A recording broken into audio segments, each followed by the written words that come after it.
Assalamualaikum warahmatullahi wabarakatuh.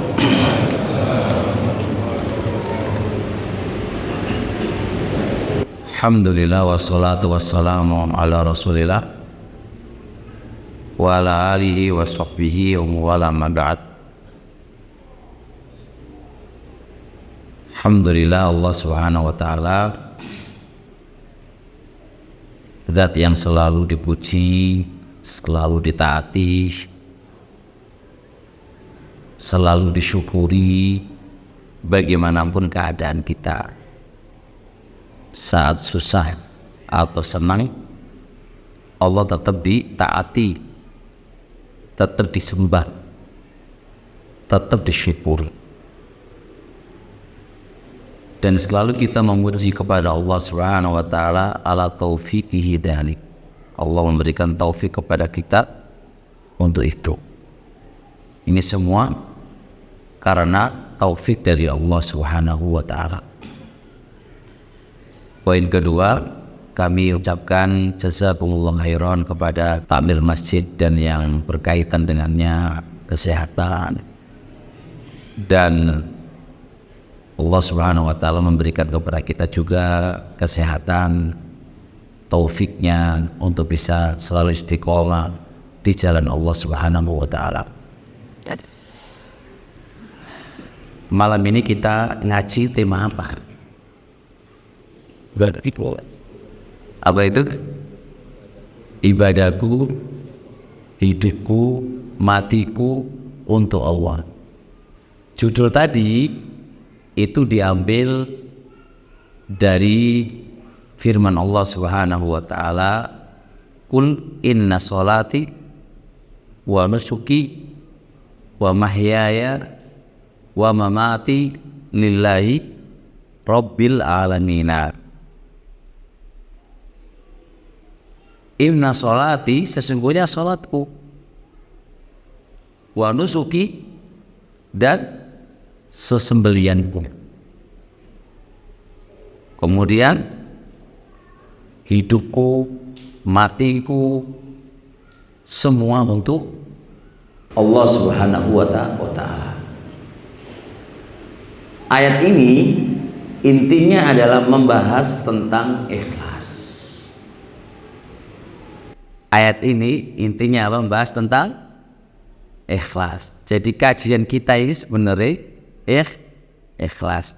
Tema ikhlas ini saya akan poinkan menjadi beberapa poin. Poin pertama kita akan bahas apa definisi ikhlas. Satu kita akan bahas insyaallah. Poin kedua, keutamaan ikhlas, kita akan bahas. Ketiga,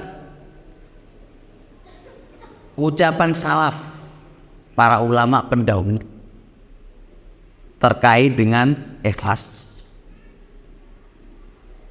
Poin keempat, takutnya ulama salaf dari riya. Riya. Poin keberapa sekarang? Kelima, takut riya bukan berarti tidak beramal. Poin terakhir adalah beberapa contoh para salaf dulu selalu menyembunyikan ibadah-ibadah mereka karena riya, karena takut riya. Beda dengan kita memamerkan. Berarti 6 poin ya. Tema kita insya Allah 6 poin sampai Isya insya Allah membahas 6 poin. Kita poinkan ini biar gak kemana-mana. Kalau penceramah gak dipoinkan kemana-mana nanti ujung-ujungnya. Bahas ikhlas, bahas kamar mandi, bahas istinja, wah kemana-mana nanti jadinya. Jadi bahasan kita langsung kita fokuskan di 6 poin. Definisi apa tadi? Ikhlas. Ingat definisi ikhlas. Ini poin pertama yang kita bahas. Poin kedua tadi apa? Keutamaan ikhlas. Keutamaan ikhlas. Poin ketiga apa? Ucapan salaf berkaitan dengan ikhlas. Poin keempat,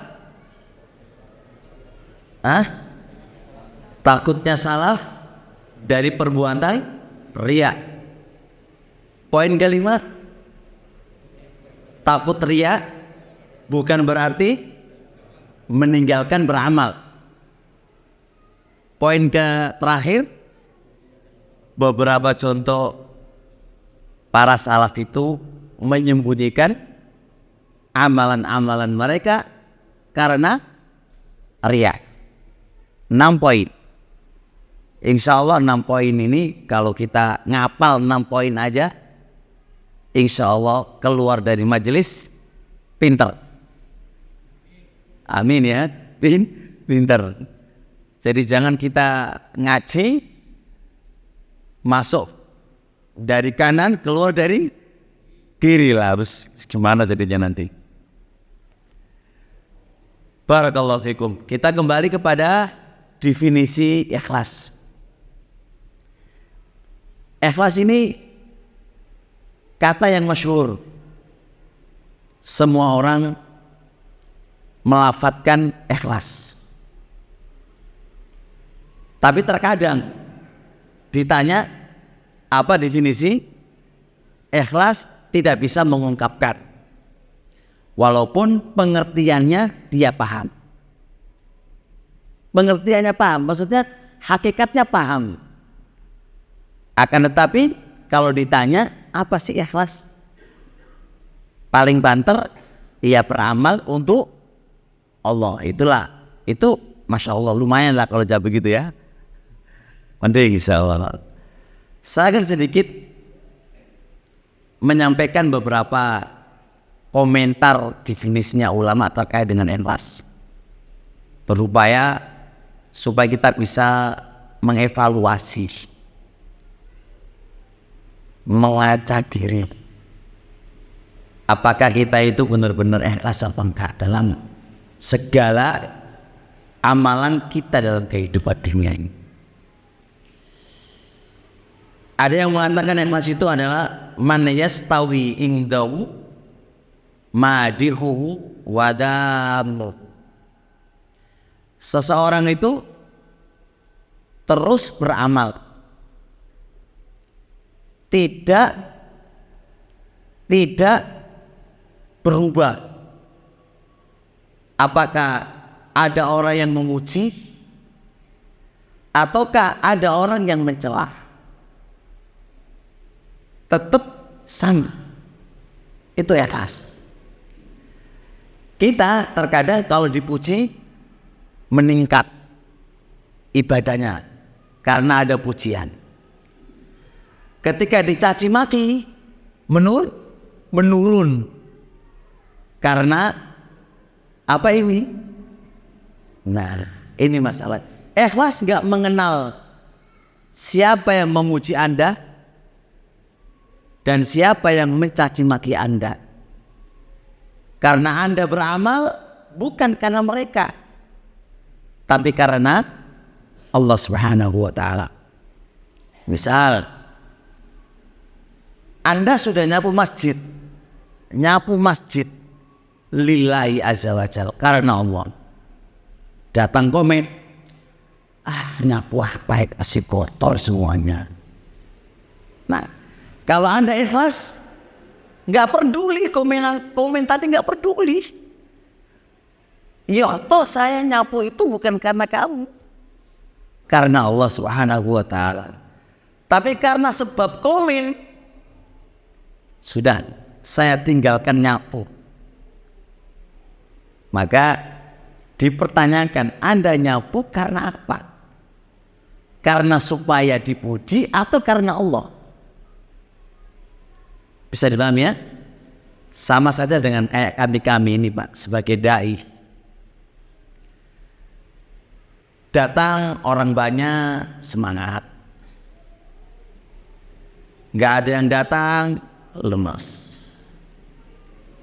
Anda mengajar karena apa? Mengajar karena orang supaya datang banyak atau apa? Ketika ngajar dipuji, semangat. Ketika dicaci maki, ala ngajar kamu gak enak. Besok nggak ngajar lagi. Ini kalau kita mau kasih contoh banyak banget. Tapi kita nggak mungkin nyampe kepada poin ke-6 ya.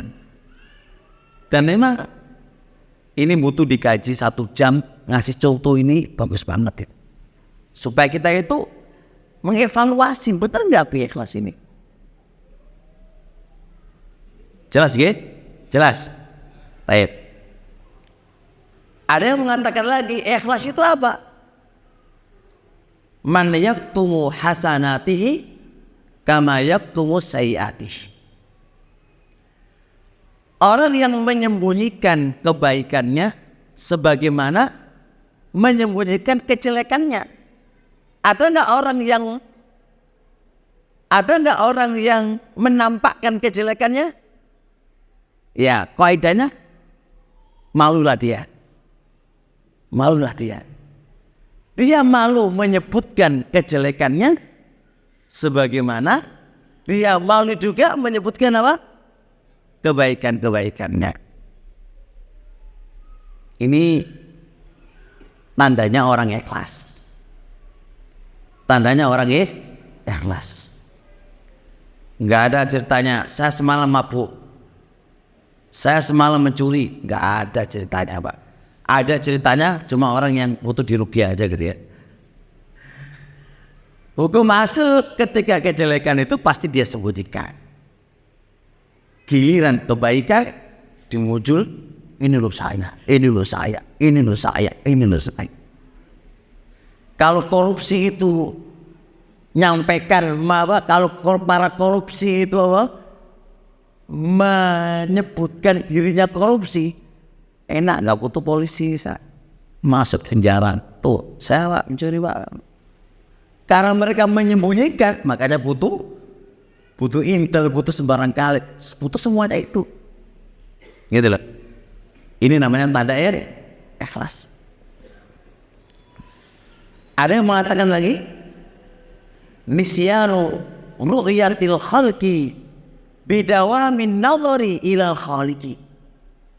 Dia nggak pernah menoleh kepada makhluk karena dia sudah fokus kepada Allah Subhanahu wa ta'ala. Orang ikhlas itu nggak pernah menoleh kepada makhluk, baik itu pujian atau celaan, karena dia sudah fokus hanya untuk Allah Subhanahu wa ta'ala. Itulah sekelumit singkat bagaimana hakikat ikhlas itu sebenarnya. Dari sini ayo teman-teman semuanya, karena ikhlas itu adalah syarat diterimanya amalan kita. Wa qadimna ila ma 'amilu min 'amalin faja'alnahu haba'an manthura. Kalau kita beramal terus gak ikhlas, itu gak diterima oleh Allah Subhanahu wa ta'ala. Ana aghna syuraka'i anis syirki faman asyraka ma'i taraktuhu wa syirka. Tak tinggalkan amalan dia sekutunya, Allah gak butuh itu sudah. Oleh karenanya dari definisi ikhlas tadi, ayo kita mengevaluasi, mengoreksi diri masing-masing. Sudahkah Anda ikhlas untuk Allah dalam semua yang kita lakukan di dunia ini? Tapi poin kedua, keutamaan ikhlas. Keutamaan ikhlas banyak banget. Saya akan bahas dua atau 3. Di antara keutamaan ikhlas adalah aman dari gangguan setan, aman dari bisikan setan, aman dari godaan setan. Jelas? Allah berkata, Fabi menceritakan tentang iblis, Fabi izzatika la ughwiyannahum ajma'ina illa ibadaka minhumul mukhlasin. Fa bi'izzatika, dan demi kemuliaan kamu ya Allah, la ughwiyannahum ajmain, sungguh saya akan sesatkan mereka semuanya. Iblis bersumpah dengan nama Allah, bersumpah dengan sifatnya Allah, sungguh saya iblis akan menyesatkan seluruh hambamu, seluruh manusia semuanya, illa kecuali ibadaka minhumul mukhlasin, kecuali hamba kamu yang ikhlas. Dia nggak bisa nembus kepada hamba-hamba yang ikhlas. Dari ayat ini banyak para ulama mengatakan jatuhnya kita di dalam kemaksiatan kepada Allah Subhanahu wa taala, jatuhnya kita dalam pertikaian dalam dakwah, jatuhnya kita di dalam pertengkaran di dalam dakwah ilallah, tidak ada lain di antaranya adalah karena kurangnya ikhlas. Kurangnya ikhlas, sehingga satu dengan yang lainnya bertengkar, satu dengan yang lainnya rebutan santri, satu dengan yang lainnya saling ini dan itu. Kemudian jatuhnya maksiat kita kepada Allah Subhanahu wa taala, baik hasad, dengki, iri hati, semuanya itu karena apa? Kurangnya ikhlas. Sempurna keikhlasan kita, aman dari godaan, aman dari godaan, maka menjadi barometer, mikir, ukuran seseorang itu aman dari godaan atau tidak aman dari godaan. Barometernya adalah keikhlasan kita di dalam beribadah kepada Allah Subhanahu wa taala. Jadi kalau kita kadang maksiat, kadang enggak, ya kenapa Anda maksiat? Dikuasai syaitan kan? Kenapa Anda dikuasai syaitan? Apa efek sampingnya? Kenapa Anda dikuasai syaitan? Sebabnya karena enggak ikhlas. Nah, berarti kita bisa mengevaluasi dalam diri kita, baik kita sebagai mad'u, sebagai dai, sebagai apa aja ya, ayo kita mengevaluasi keikhlasan kita dalam beribadah kepada Allah dengan cara apa. Coba lihat, Anda muda, kok aku dipengaruhi syaitan yo? Kenapa aku masih digoda oleh syaitan yo? Kenapa? Oh, berarti kita ini keikhlasannya lagi hancur. Baik. Faedah kedua, bahwasanya ikhlas itu membersihkan dari dengki dan hasad. Ikhlas itu membersihkan dengki dan hasad. Contoh sekarang nih, ada kerja bakti, sama-sama relawan nih. Ini satu membersihkan masjid. Ada yang lain hanya duduk aja, duduk nyantai, HP-an gitu kan. Antum yang semangat kerja. Atau semangat kerja, lihat dia, antum enak tenan, enak banget itu, nyantai aja itu. Nah, Anda lalu dengki, lalu hasad. Kenapa kok muncul hasad dan dengki kepada dia dan iri hati kepada dia? Karena Anda beramal bukan karena Allah Subhanahu wa taala. Makanya itu, ini teori Pak. Saya juga kalau disuruh gitu juga susah. Ngomong tok gampang, menjalankannya susah. Kecuali taufik dari Allah Subhanahu wa taala. Hati ini kan selalu ingin. Kok enak banget kamu. Kok enak banget kamu? Selalu ini. Kan begitu. Tapi kalau dia ikhlas karena Allah Subhanahu wa ta'ala, enggak ada dengki. Jalan. Anak bukan karena kamu, karena Allah, jalan aja sesuai dengan kemampuan kamu. Tapi karena enggak ikhlas tadi, jadilah masalah. Makanya dalam sebuah hadis Zaid bin Sabit radhiyallahu ta'ala anhu, salatun la yakhillu alaihinna qalbu mri'in muslim. Ada 3 perkara yang tidak akan terjadi iri pada 3 perkara tadi. Di antara 3 perkara itu apa? Yaitu ikhlasul amali lillah, mengikhlaskan amalan hanya untuk Allah Subhanahu wa ta'ala. Maka ayo teman-teman semuanya, kita ikhlaskan amalan kita, apapun bentuk amalannya, karena Allah Subhanahu wa ta'ala membuat tamakninatul qalbi, tenang hati kamu, rahatul qalbi, rahatul bal, nyaman di pikiran, nyantai di otak, nyantai di hati, tenang di hati, karena kita beramal bukan karena manusia, tapi karena apa? Allah Subhanahu wa ta'ala. Cukup 2 aja ya, karena waktunya kayak yang mepet itu. Masuk poin ketiga.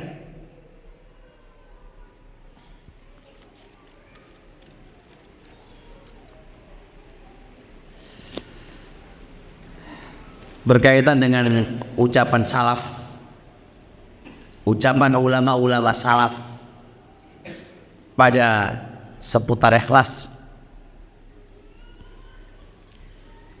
Saya datangkan ucapan Abdullah bin Mubarak rahimahullah ta'ala.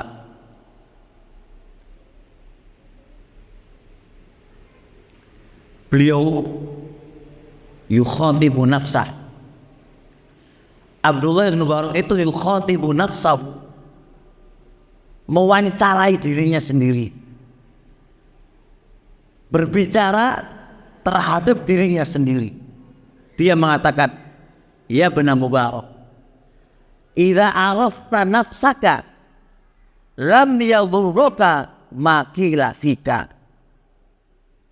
Wahai Abdullah ibn Mubarak, idza arafta nafsaka, andai kata Anda ngerti tentang diri kamu, andai kata engkau ngerti tentang pribadi kamu sendiri, maka lam yadhurruka, tidak akan memadaratkan kepada kamu ma qila fika, apa yang dikatakan, apa saja yang dikatakan kepada kamu, komentar apa saja yang diberikan kepada kamu, itu tidak berpengaruh sedikit pun pada diri kamu. Ujian yang datang kepada kamu bertubi-tubi, itu tidak akan berpengaruh sedikit pun pada diri kamu, kalau kamu itu ngerti tentang diri. Kebanyakan kita nggak ngerti tentang diri kita ya, sehingga kalau dikomentari orang marah-marah gitu kan, dipuji orang seneng gitu kan, karena nggak tahu tentang dirinya. Diri kita itu siapa? Imam Ahmad rahmatullah alaih di Sial saya baca, ketika manusia memuji Imam Ahmad, apa kata Imam Ahmad? Lau ta'lamuna, andai kata engkau ngerti tentang diriku, andai kata kalian itu ngerti tentang diriku, tentu kalian tidak akan mendekat kepadaku, karena aku adalah karena sesungguhnya aku adalah semisal kayak pantai. Dia tak mau dipuji, Pak. Khawatir Allah, ya Allah, itu sekelas Imam Ahmad. Kita minta dipuji, bahkan sewenang Ya si fitrah manusia senang dipuji ya. Dan fitrah manusia kalau dimarahin ya marah-marah gitu ya. Ya karena ya keikhlasan kita yang butuh diperbaiki sebenarnya. Masya Allah. Al-Imam Syafi'i rahimallahu ta'ala berkata melalui jalur Yunus ibnu Abdillah, beliau mengatakan begini, ya Aba Musa, wahai Abu Musa, lawis tahatta kullal juhdi ala an turdiyan nasa kullahum fala sabila ilaik.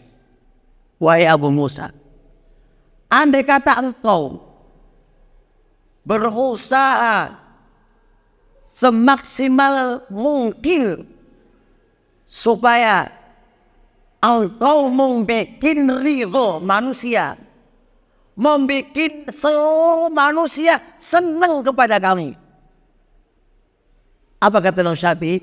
Fala sabila ilai, gak bakal ada jalan, gak mungkin bisa manusia itu akan senang dan ridho kepada kami. Gak mungkin. Gak mungkin Pak. Kita kalau pengen supaya manusia itu ridho dengan kita, gak mungkin. Pasti ada komen baik dan jelek. Itu udah sunnatullah. Kalau kita gak mungkin membuat manusia supaya manusia itu ridho dengan kita dan supaya manusia itu cinta dengan kita, apa yang harus kita lakukan? Faida kana kadzalik fakhlis amalaka wa niyataka lillah. Sudah, enggak usah dikupris, enggak usah ditolak komentar manusia. Yang penting ikhlaskan niat kamu untuk Allah Subhanahu wa taala. Itu yang paling penting. Enggak usah menoleh kepada komentar manusia. Ikhlaskan niat kamu untuk Allah Subhanahu wa taala. Itu yang paling penting. Yang paling penting. Kata Ibnu Hazm radhiyallahu, kalau Anda ingin turdi bihin nasa, membuat manusia ridho kepada kamu, kata Ibnu Hazm, falaji mungkin, itu enggak mungkin. Itu kayak orang gila aja gitu. Karena enggak mungkin itu, enggak mungkin. Jadi Anda mau begini, pasti ada dua kubu yang komen. Mau begitu, pasti ada dua kubu yang komen. Ya enggak? Anda mau sedekah, ya kan? Anda mau sedekah, pasti ada dua komen. Sedekah terus, satu memuji, satu membenci. Ada mau begini, pasti ada dua komen. Enggak mungkin semua itu sepakat meridhoi Anda dan cinta kepada. Enggak mungkin, Pak. Enggak mungkin. Kalau enggak mungkin, ngapain ngurusin mereka? Yang penting Allah. Aku mau begini pasti dua komentar. Mau begitu pasti dua komentar. Jelas ya? Anda sekarang bawa jubah bagi wanita ya, bawa jubah bersadar. Pasti ada dua komentar. Saudari-saudari si iman, Masya Allah jazakillah, anti Masya Allah. Dipuji Pak. Bagi yang lain, kau ngapain bawa kayak gitu-gituan? Panas. Dua komentar kan? Terus Anda milih yang mana? Ya udah gak usah dipilih. Anda begini dikomentari, Anda begitu dipuji. Udah. Anda beramal bukan karena kalian semua dan karena Allah. Jelas ya? Misal contoh nih, antum-antum ini mau membantu saya. Jadi membantu saya. Ambil ini sandal saya, apa jenis tas saya dibawain. Pasti dia komentar. Masya Allah, itu kok bagus banget, hormat dengan kiainya. Satu komen, apa itu? Melampaui batas.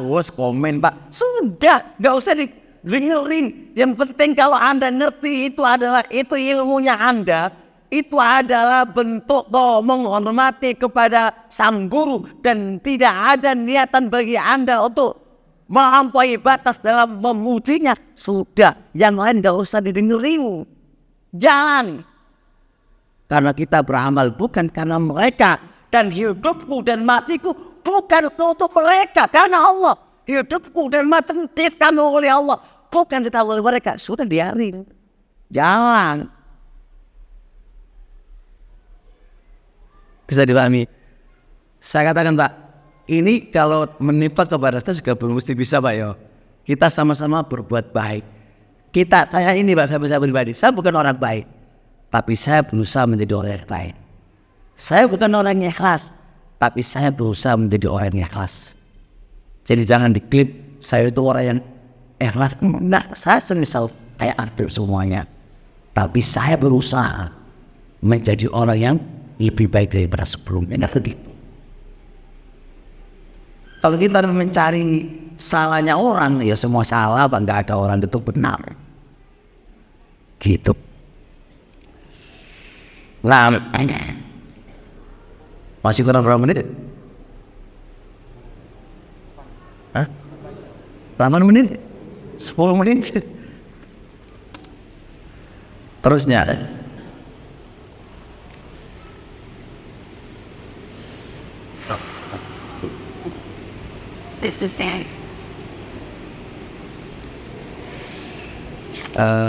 Tadi apa baru mas tadi?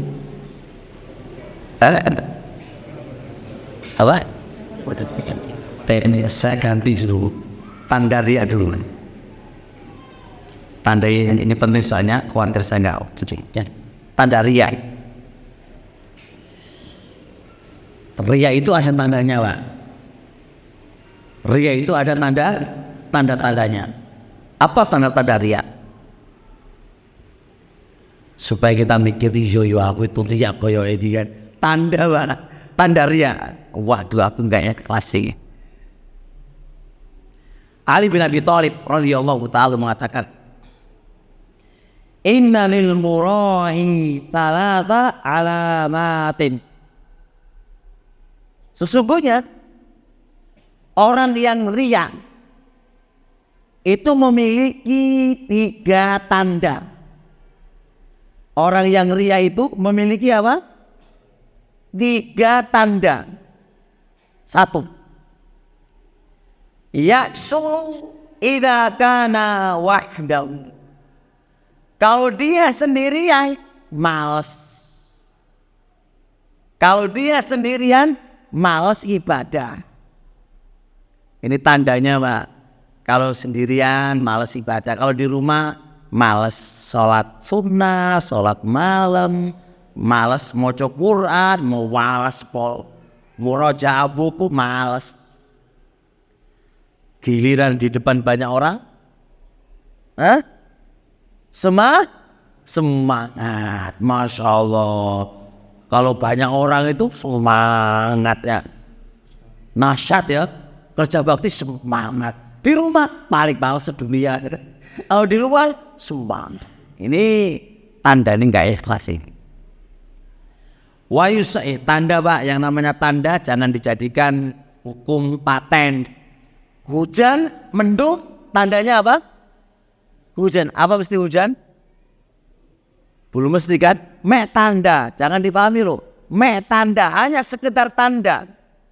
Orang kerja dengan sungguh-sungguh, tandanya akan kaya. Apa mesti kaya? Belum mesti. Maka tanda tidak sebuah kaidah paten dalam menentukannya. Nanti jenengan setelah ngaji dari saya, kata Ustadz tadi, males ibadah kalau sendirian, berarti interior. Waduh, dari mana kamu ngaji? Dari Ustadz tadi loh. Itu tanda Pak, tandanya orang. Tanda. Yang kedua, wa yusallin nawafila jalisa. Salat sunnah itu pinginnya duduk, walaupun boleh. Tapi kan tanda, wa yusallin nawafila jalisa. Dia kalau sendirian, salat sunnahnya itu dengan duduk sendirian Pak. Salat malam duduk.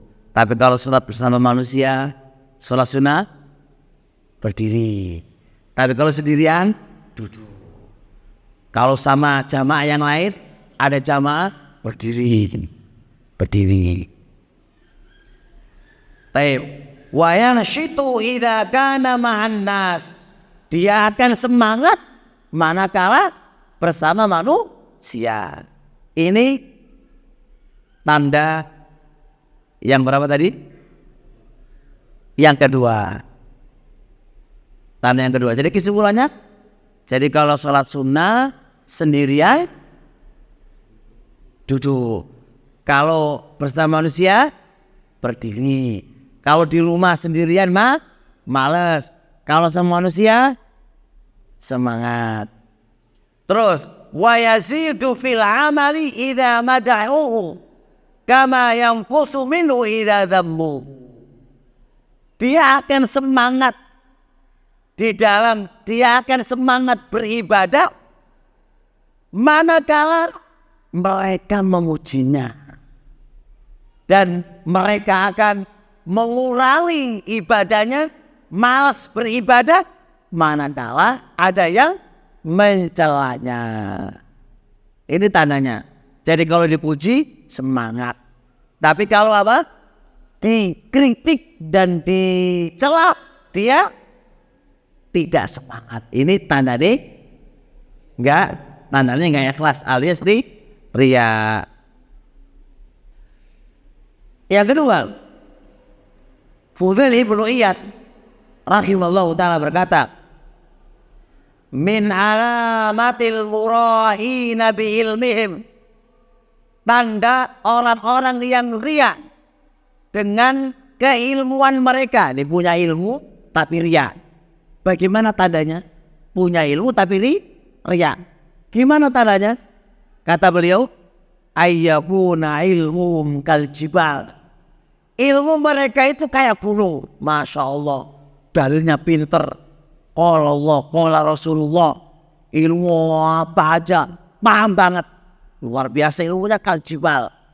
Tapi wa amaluhum kal burri. Tapi amalan mereka kayak biji jagung. Kecil banget amalannya. Ilmu ini kal jibal, tapi amalannya kayak biji jagung. Berarti punya ilmu tok, tapi apa? Gak mau beramal. Ini tanda nih duwe ilmu tapi gak ikhlas. Ayo kita mikir ini sekarang. Gimana ini? Ikhlas gak kita ini? Insya Allah lah ya. Insya Allah. Terus ya. Langsung poin ke-5. Poin yang ke-3 tadi diundur lagi. Maksudnya ditanggalkan dulu. Poin ke-5 sekarang. Apakah orang yang takut ria itu mengharuskan apa? Enggak beramal. Mau begini takut ria. Mau sedekah takut ria. Mau sholat takut ria. Mau ngaji takut ria. Wis gak usah ngaji aja, nanti malah ria. Gak usah sedekah, nanti malah ria. Gak usah puasa, nanti malah ria. Justru dengan takutnya ria, dia meninggalkan amalan. Ini benar gak ini? Benar gak ini? Ibnul Qayyim dalam kitab Talbisu Iblis mengatakan, hadza min talbisi iblis. Ini adalah perangkapnya iblis. Jadi iblis itu menunggangi sebuah kebenaran. Takut ria, benar apa salah? Benar, gak ada salah. Orang yang takut ria itu benar, tapi ditunggangi oleh iblis. Dengan ini kamu gak usah beramal, malah ria. Nah kalau aku gak beramal, terus jadi apa nanti kamu? Kamu itu butuh bekal untuk menuju ke akhirat. Itu bukan solusi. Itu justru musibah di atas musibah. Gambarnya begini. Sudah kalau antum ini kalau jawab logikanya begini. Kerja takut ria. Ya udah gak usah kerja di rumah aja, gak usah makan. Mau nggak? Anda kerja takut ria, mungkin nggak kerja takut ria? Iya nggak? Antum pengen punya rumah takut ria, gak usah bikin rumah. Nikah takut ria, gak usah nikah. Terus nasib kamu kayak apa nanti jadinya? Jadi gila nanti kamu itu. Pengen gila juga takut ria. Maksudnya coba, sudah mumet tadi. Memang iblis tuh pinter banget, bikin kita tuh gila gitu kan ya. Ya nggak bisa begitu cara mainnya. Imam Al-Bukhari menyebutkan dari Ibnu Abi Mulaika. Qala Ibnu Abi Mulaika adraktu salasina min ashabin Nabi. Aku itu menjumpai 30 sahabat Nabi. Saya menjumpai 30 sahabat Nabi. Yaksha ala nafsihi riya. Telah takut kepada diri mereka itu riya. Para sahabat, 30 sahabat Nabi mengkhawatirkan atas dirinya tentang riya ini, tentang tidak ikhlas ini. Walaupun begitu, apakah mereka tidak beramal? Tidak, justru mereka apa? Terus bersungguh-sungguh beramal. Padahal mereka itu apa? Takut riya. Karena tahu mereka ini adalah bekal menuju ke akhirat. Bukan malah meninggalkan beramal, malah hancur dia. Justru malah semangat. Malah semangat untuk beramal dengan berupaya meninggalkan apa? Riya. Lah sahabat saja kayak gitu mah, apalagi kita. Siapa yang aman dari ini semuanya? Dengan kapasitas iman kita yang rendah, ilmu yang rendah, iman yang rendah, mau gimana? Tapi sudah azan, kita cukupkan dulu. Tapi sekarang karena dikasih waktu sampai jam 8, saya akan nyampaikan mungkin contoh para salaf yang takut dengan yang mereka menyembunyikan ibadah mereka ya. Ada beberapa contoh. Satu aja ya, semoga bermanfaat. Saya tulis dulu.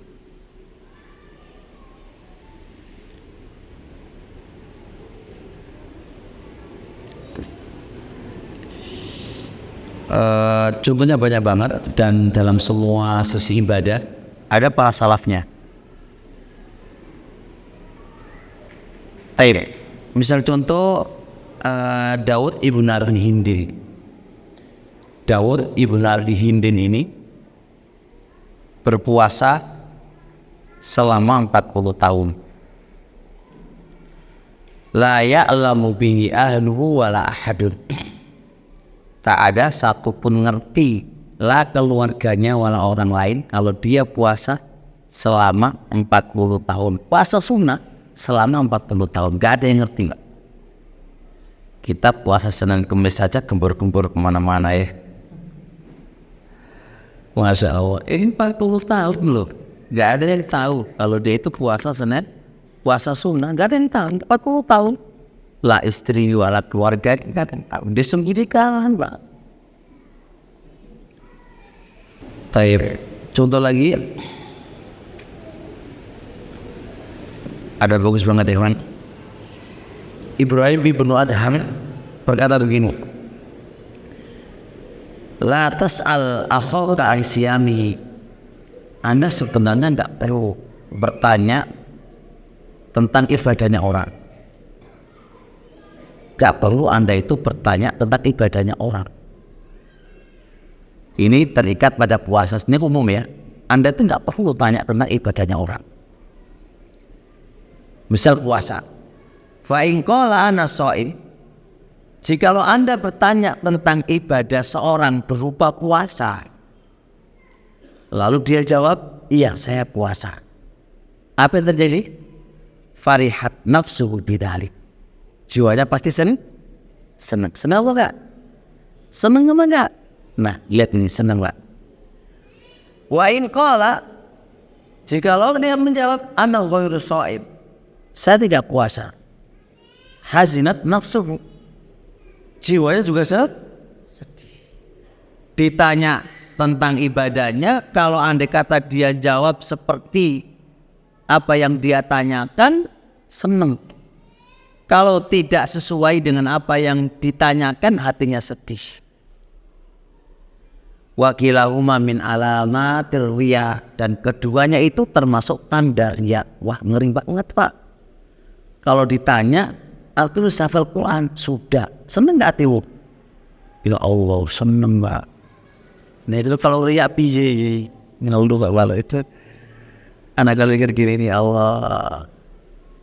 Kalau andai kata antum sudah hafal Quran, gak hafal lagu. Kira-kira ada nggak rasa sedih dalam diri Anda? Ada.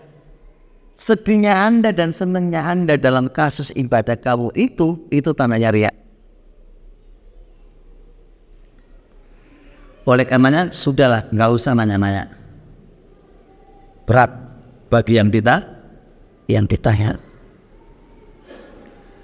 Sudah 50 ya. Oleh karenanya ada sebuah hadis yang diriwayatkan oleh Imam Tirmidzi dengan sanad yang hasan. Ketika turun ayat Allah Subhanahu wa taala, "Walladzina yu'tuna ma atau wa qulubuhum wajilatun ila rabbihim." Orang-orang yang telah memberikan apa-apa yang mereka diberi dari harta-harta mereka, wa qulubuhum wajilatun, sedangkan hati-hati mereka itu sedih, hati mereka itu takut. Aisyah nanya, kok bisa dia takut? Apakah dia mencuri? Apakah dia itu penzina? Apakah dia minum khamr? Enggak. Takutnya bukan karena itu, tapi takutnya apa? La yuqbala minhum. Takutnya itu amalan-amal mereka nggak diterima oleh Allah Subhanahu. Nah, oleh karena teman-teman semuanya, ayo kita semuanya takut. Kenapa kok nggak diterima? Khawatir ada nih rencana. Oleh karenanya kita nggak perlu pamer dan nggak perlu sombong, nggak perlu terlalu pede dengan amalan kita. Karena yotoh belum mesti diterima. Tapi tetap kita mengharap. Maka mengharap dan takut itu selalu harus ada dalam ibadah kita.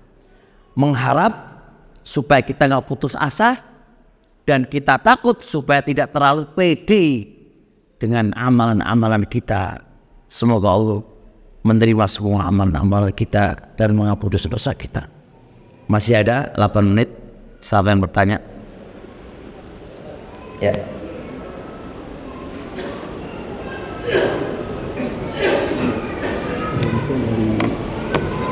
Assalamualaikum warahmatullahi wabarakatuh. Mungkin pertanyaan Ustaz terkait dengan menyembunyikan ibadah atau amalan yang baik tadi Ustaz. Terkait dengan menyembunyikan amalan yang baik tadi Ustaz ya. Jadi tema saya ini kok agak dilematis Ustaz. Di satu sisi memang kita jadi khawatir atau takut ya, tapi di sisi lain kan perlu syiar ya, atau perlu memberikan inspirasi pada pihak lain misalnya. Mohon ini solusinya seperti apa, sebaiknya bagaimana? Terima kasih Ustaz. Assalamualaikum. Masya Allah, ini pertanyaan bagus ini. Berarti ini menyimak dari awal ini. Bagus Pak, barakallahu fiik. Masya Allah, nyimak dari awal Pak ya. Barakallahu fiik. Dari poin tadi, kita ingat sebuah hadis, sab'atun yudhilluhumullah yauma la dhilla illa dhilluh. Di situ satu golongan dia berinfak sampai tangan kirinya tidak mengetahui apa yang diinfakkan oleh tangan kanannya. Istadalla bihi ba'dul ulama'i, telah berdalil sebagian para ulama dengan hadis ini, di antara Imam Nawawi, bahwasanya asal sedekah, asal ibadah yang itu tidak dilihat oleh orang ya, asal ibadah yang itu memang nggak perlu dilihat oleh manusia. Asal ibadah itu adalah sir, disembunyikan. Asal ibadah itu adalah disembunyikan. Kenapa? Karena kalau disembunyikan itu abad, lebih jauh dari perbuatan riya. lebih bisa menjaga diri. Akan tetapi jikalau di sana ada maslahat yang lebih, jadi ditampakkan itu pada dasarnya kurang afdol. Dalam ilmu usul fikih namanya ada fadhil, ada mafdhul. Yang utama itu hukum asalnya disembunyikan, itu namanya fadhil. Ditampakkan itu namanya mafdhul, kurang afdol. Hukum asal sedekah dan ibadah itu adalah disembunyikan, itu namanya fadhil. Dan kurang afdol kalau ditampakkan. Tapi manakala pada mafdhul yang itu kurang afdol ternyata ada maslahat yang baik, menjadikan motivasi orang bisa mengikut dan seterusnya, maka yang awalnya kurang afdol menjadi lebih naik ke atas, lebih afdol ketimbang disembunyikan manakala ada maslahatnya. Bisa dipahami nggih? Paham bedanya ini? Baik. Misal contoh, ada di majelis ilmu itu ibadah yang paling afdol. Imam Ahmad mengatakan tidak ada ibadah yang lebih afdol dari majelis ini. Tapi selainnya berarti kan kurang afdol ya. Selainnya kurang afdol. Tapi manakala ada kemaslahatan terdapat pada perkara yang kurang afdol tadi, ada kemaslahatan lebih, maka yang kurang maslahat tapi ada maslahatnya naik, menjadilah dia itu lebih afdol ketimbang mencari ini. Contoh, ada tamu Pak, tamu itu kan memuliakan tamu itu kan di hari pertama wajib, hari kedua, hari ketiga sunnah. Tapi di hari kedua itu ada kemaslahatan, dia jauh pengen ketemu sama jenengan, pengen ini, sehingga sampai malam Anda temuin dia, sampai Anda misalnya nggak sholat malam dan yang lainnya. Tapi dengan menjamu tamu atau menemui tamu tadi itu awalnya kurang afdol, tapi ada kemaslahatan berupa pelunakan hati, bisa berdakwah kepada dia atau yang lain. Maka yang awalnya kurang afdol menjadi lebih afdol. Begitu ini kaidahnya. Sebagaimana tadi, ketika pada sedekah atau ibadah yang itu ternyata ditampakkan menjadikan motivasi orang untuk mengikuti jenengan, berarti ini ada maslahatnya. Yang awalnya kurang afdol ditampakkan, tapi ketika ada kemaslahatannya maka lebih utama ditampakkan, tapi dengan syarat harus jogo niat, dijaga niat. Itu kaidahnya Pak. Jadi qad yakunul mafdhul, yang kurang afdal menjadi lebih afdal limurajjihin fi, karena ada hal-hal yang menguatkan di dalamnya. Jelas? Sudah jam 8 kurang 1 menit. Monggo. Nggak apa lebih sedikit. Karena sedikit itu ada rukso ya, toleransi. Kalau banyak nggak ada toleransi ini. Ayo monggo. Nggih, masyaallah. Fadhal Pak. Barakallahu fik. Assalamualaikum warahmatullahi wabarakatuh. Boleh saya usul Pak sedikit? Boleh? Kalau di majelis bagusnya nggak perlu salam, karena salam itu adalah ingdal liqa, ketika ketemu. Syekh Albani dalam kitab Silsilah Sahih babu syar'iyyatis salam ingdal liqa, ketika ketemu itu baru ada syariat salam. Mohon maaf besar. Jadi ini kan kita sudah nggak ketemu nih, terus ketemu dari dulu kan, dari tadi. Jadi cukup soal Ustaz. Lah itu zen bagus itu. Barakallahu fik. Saya tadi kurang perlu dijelaskan, kurang paham masalah banyak ilmu tapi sedikit beramal seperti jagung. Ini mohon penjelasannya lebih lanjut. Yang pertama, terus yang kedua adalah bagaimana kalau terjadi sebaliknya, orang yang kurang ikhlas, yang pada akhirnya adalah memiliki sifat iri dan dengki, dan kepada orang lain apa yang harus dilakukan pada orang lain, orang si B misalnya ya. Ini si A, dia kurang ikhlas sehingga memiliki sifat iri dan dengki pada si B. Apa yang harus dilakukan terhadap yang harus dilakukan oleh pihak B ini karena kedengkian si A ini? Apalagi si A ini lebih jauh melakukannya dengan kemusyrikan atau kesyirikan terhadap si B ini, dan terjadi hal yang tidak diinginkan, misalkan seperti ini. Nah, kalau sampai terjadi hal yang tidak diinginkan, mesti seperti misalnya, maaf langsung aja ya, si B kasih ini kepada si B karena ketidakikhlasan tersebut sehingga dia menggunakan kemusyrikan, syirik dan guna-guna misalkan. Nah, sehingga terjadi sesuatu hal yang tidak diinginkan terhadap si B ini. Kalau seandainya mereka si B ini terjadi sesuatu, misalkan sampai sakit atau sampai terjadi kematian, apakah dosa-dosa si B ini jatuh kepada si A? Semuanya. Assalamualaikum warahmatullahi wabarakatuh.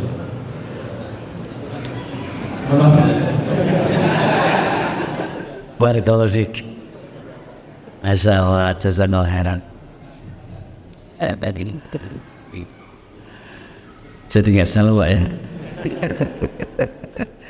Barakallahu fiik insyaallah. Maksud daripada ucapan para ulama terkait dengan tanda nggak ikhlas futhul buhiyat adalah orang itu punya ilmunya itu segunung Pak, ilmunya maknanya dia itu pintar tapi gak mau beramal. Toh andai kata beramal itu sedikit banget, kayak apa? Kayak biji jagung yang kecil banget, yang nggak ada, yang tidak apa? Yang tidak berat. Maksudnya ringan banget dalam beramal, hanya ngomong tok, pinter tok, tapi nggak mau beramalan. Biasanya orang semisal ilmunya itu nggak ikhlas, cari ilmu tuh nggak ikhlas. Orang kalau ikhlas dalam mencari ilmu itu akan membuahkan sebuah amalan. Karena tujuan kita beramal itu, berilmu itu untuk diamalkan. Tujuan kita belajar itu untuk apa deh? Diamalkan. Lah kok gak muncul dari diri kita amalan? Berarti Anda belajar untuk apa? Tambah ya? Tanda tanya itu berarti ente itu karena gak karena Allah koyaknya itu. Sebab kalau orang itu karena Allah pasti diamalkan ilmunya itu. Bisa dipahami? Aman? Aman. Soal kedua yang tadi agak muter-muter Pak, soal kedua tadi mungkin saya simpulkan begini ya, bisa disalahkan kalau memang salah. Kan keutamaan ikhlas itu kan harusnya kan nggak ada dengki, nggak ada benci, nggak ada hasad. Ternyata terjadi. Anda beramal, Anda nih Pak ya, Anda beramal, terus dengki karena nggak ikhlas tadi, dengki sama orang. B itu kok nyantet tok kerjaannya. Nah, karena dengki tadi kepada si A, maka muncullah Anda mengguna-gunai dia, gitu kan? Diguna-gunai sampai sakit atau mati, gitu kan? Paham kan? Pertanyaannya apakah dosanya dia nih, dosa yang disantet, yang diguna itu apakah kembali ke jenengan nggih? Itu pertanyaan nggih. Pertanyaan sampean gitu. Oke. Pertama, kaidah asal Pak, nggak ada yang namanya amal dosa. Amal itu berpindah ke orang lain. Wa alla taziru waziratu wizra ukhra. wa laisa lil insani illa ma sa'a. Dua ayat ini menunjukkan nggak ada yang namanya perpindahan dosa kepada orang lain, kecuali apa itu? Kecuali apa? Ghibah, nggak mesti. Kecuali Anda pernah mendolimi orang lain, baik dengan lisan Anda, baik dengan apa? Perbuatan Anda, itu baru apa itu? Dosanya orang yang Anda dolimi itu bisa dikirimkan ke kamu, manakala pahala kamu nggak bisa menebus dosa kamu. Yaqul Rasulullah SAW min hadisi Abi Hurairah, atadruna mal muflis? Tahu nggak kamu itu orang yang bangkrut? Para sahabat bilang, orang bangkrut itu ya orang dagang nggak balik modal, entek barangnya, orang ana duwite, itu bangkrut. Enggak, bukan itu orang bangkrut. Orang bangkrut itu adalah orang yang datang membawa banyak kebaikan, banyak pahala sholat, pahala sodako, full dia pahalanya banyak. Di samping dia membawa pahala syatama ada, mencaci maki A, menghantam B, disikat semuanya, ditahdirin semuanya tanpa hak, dikomentarin semuanya. Nah, ini dosa-dosa ini bahaya banget itu. Apa yang terjadi? Lihat. Maka pahala-pahala yang dia lakukan itu akan apa? Diambil oleh mereka-mereka itu, diambil Pak. Diambil oleh orang-orang yang Anda sakiti, yang Anda dolimi, itu diambil. Hatta faniyat hasanatu, sampai habis kebaikan dan pahala-pahala. Entek Pak. Ternyata habis pahalanya, orang-orang yang didolimi itu masih ada. Nah, terus gimana coba ayo? Sudah, dosa-dosaku dilempar ke siapa? Yang mendolimi tadi. Nah, hukum asal, makanya hati-hati, jangan gibahin orang, jangan mendolimi orang, jangan menghantam orang. Bahaya banget itu. Itu senjata makan tuan itu. Mendingan orang tuh diem, nyaman is. Gak banyak komen, aman.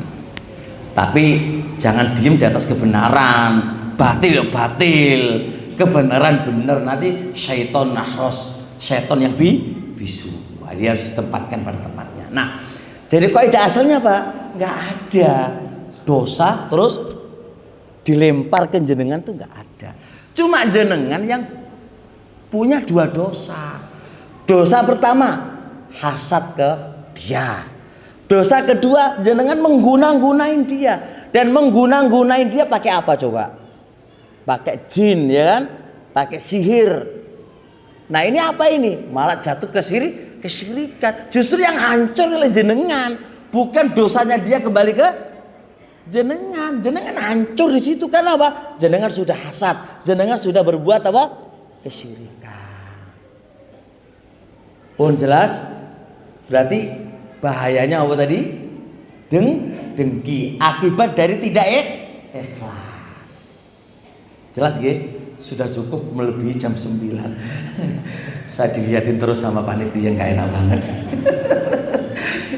Khairan insyaallah. Jazakumullah khairan pada para panitia dan antum-antum semuanya. Jikalau ada kurang enak dari kami mohon maaf sebesar-besarnya. Kami hanya sekedar menyampaikan, nggak ada tujuan yang lain. Jikalau ada benarnya, semua dari Allah Subhanahu wa taala. Kalau memang ono salahe dari saya pribadi. Subhanakallahumma hamdik, asyhadu an la ilaha illa anta astaghfiruka wa atubu ilaik. Assalamualaikum warahmatullahi wabarakatuh.